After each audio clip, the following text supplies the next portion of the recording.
Hi guys, welcome back. I'm going to do another tutorial for Ableton Live.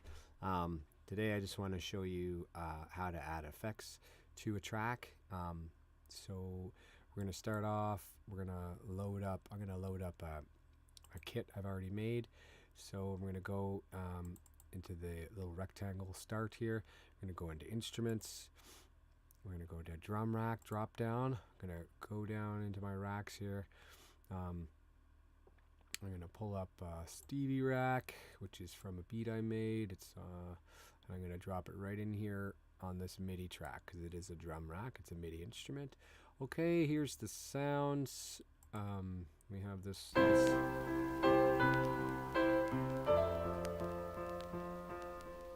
we got a nice little piano riff there. If you'll notice, there's already some effects and some things going on here that I have, but let's just take this effect off.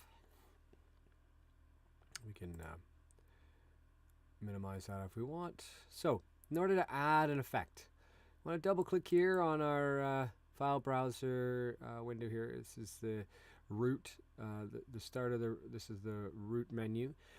So we're going to go to audio effects. Audio effects are going to affect anything that's a WAV file or an audio file. MIDI effects will affect anything that's just a MIDI instrument, like the internal synths and things like that are triggering MIDI notes. I have been able to use the audio effects on MIDI notes as well, so I don't exactly know where that line is crossed for what it can and can't do. So in audio effects, we have a whole bunch of stuff here.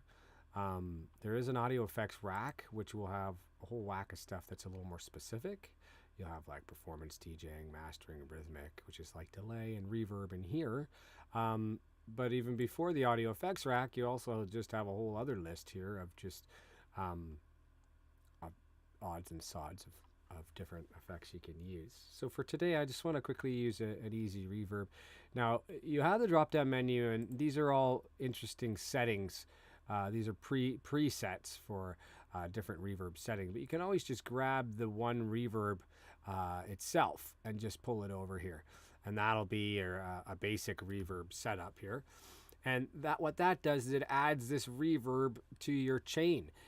If you were to do it again, it would add a second identical reverb to this chain, and then it would be really reverby or reverbrish. I don't know.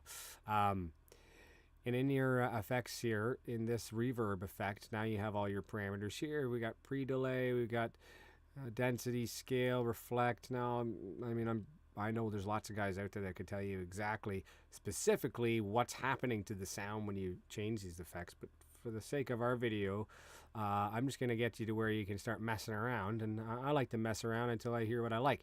So one of the most important parts about it is this dry wet. Dry wet is how much the effect is going to be implemented to the sound. So I usually like to put it at half when I'm on reverb, just to get a sense for what it's going to sound like. So here we go. Okay, if we want to hear it without the effect, we can always click the effect off with this little button here and listen to it without the reverb effect.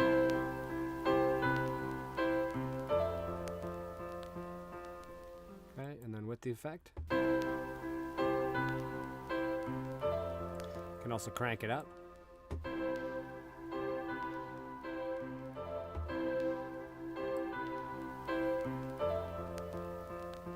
Okay, so now we have added an effect to our track, which is excellent. Now, something that should be noted is that if you want, you can take an effect and add it just to a pad, not the rest of it. So I like that too. Then when you double click on the pad, it'll pull up just the reverb for that pad. So that means you can actually put different effects on different samples, different drum pads, just by dragging and dropping the effects onto the actual pads.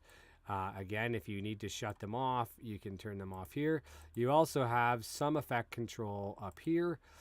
So here's all the effects up in your track view, and you can pull them up here. And then what you can do in this, which is another video, is you could do an automation which says, let's say you have the sample that's been playing all along, and you say, you know what, I want the reverb to just start and stop at a certain place. So you could double click these lines, and you can make little start and end points, which you can then turn on and off an effect at certain points in the track, in the song, in your composition. And that would be called automation. But that's a whole other video. Anyways, I'm keeping this one short and sweet, guys, and I hope that answers some questions about how to add effects. I will listen back and kind of fine-tune anything I may have missed. If you have any questions, please leave it in the comment section below. Don't forget to subscribe, and please check out leftspecmusic.com for all kinds of goodies and fun stuff. All right, thanks a lot for listening and watching, guys. Enjoy making music and enjoy your tech. Talk to you soon. Bye.